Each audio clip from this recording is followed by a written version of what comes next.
पुकार और माता रानी का चमत्कार।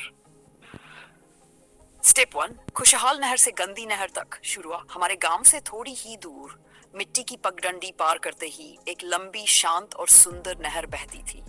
सुबह जब सूरज निकलता, उसकी किरणें पानी पर पड़ती तो ऐसा लगता जैसे सोना बह रहा हो। ठंडी हवा चलती, पक्षी चहचहाते और पानी की आवाज मन को सुकून दे देती। हम बच्चे वहीं खेलते थे, कागज की नाव चलाते थे, किसान उसी पानी से खेत सींचते थे। पूरा गांव उस नहर पर निर्भर था। लोग उसे प्यार से कहते थे नहर माता। लेकिन धीरे धीरे सब बदलने लगा। नवरात्रि आई, लोगों ने माता रानी की पूजा की, पर पूजा के बाद फूल, माला, नारियल, कपड़े, प्लास्टिक की थैलियां, टूटी मूर्तियां सब उठाकर सीधे नहर में फेंक दिए। पहले तो किसी ने ध्यान नहीं दिया, लेकिन कुछ ही दिनों में पानी गंदा हो गया, बदबू आने लगी, मच्छर बढ़ गए।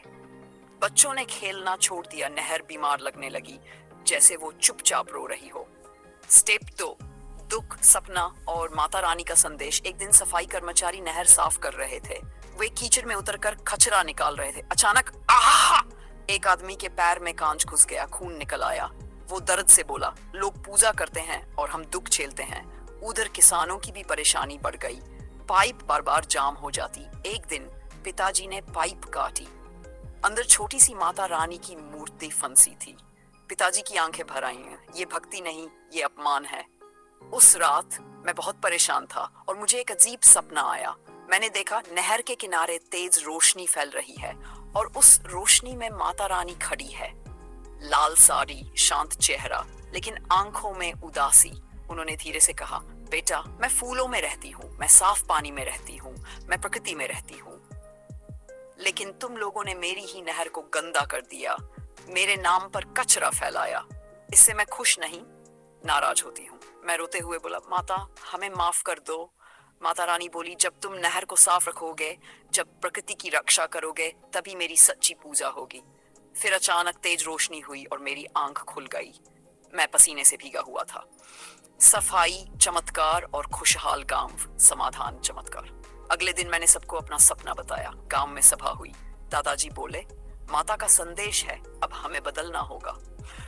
सबने मिलकर फैसला किया, फूल गमलों में डालेंगे, नारियल पेड़ों के पास रखेंगे, प्लास्टिक कभी पानी में नहीं फेंकेंगे, बच्चों को पढ़ाई का सामान देंगे। फिर शुरू हुई सफाई। बच्चे, बूढ़े, महिलाएं सब नहर साफ करने लगे। दिन रात मेहनत की और फिर एक अद्भुत चमत्कार हुआ। जो फूल पहले नहर में सड़ रहे थे, उन्हें जब गमलों में डाला गया, कुछ ही दिनों में वहीं से छोटे छोटे पौधे निकल आए। फिर रंग बिरंगे फूल खिल उठे, लाल, पीले, गुलाबी, सफेद। पूरा गांव खुशबू से भर गया। जहां पहले कचरा था, अब बगीचा था। लोग देखो, ये माता रानी का आशीर्वाद है। धीरे धीरे नहर भी साफ हो गई, पानी फिर चमकने लगा, खेत हरे भरे हो गए, फसल दोगुनी हुई, पक्षी लौट आए, बच्चे फिर खेलने लगे और नवरात्रि में सबने घर में पूजा की। लेकिन नहर में कुछ भी नहीं डाला। सब बोले, सफाई ही माता रानी की सच्ची पूजा है। अंतिम संदेश, अगर हम प्रकृति को गंदा करेंगे तो भगवान भी नाराज होंगे, और अगर हम सफाई रखेंगे तो माता रानी खुद हमारे घर खुशियां भर देंगी। क्योंकि नहर बचेगी तो खेत बचेंगे, खेत बचेंगे तो गांव बचेगा, और गांव बचेगा तो हमारा भविष्य बचेगा।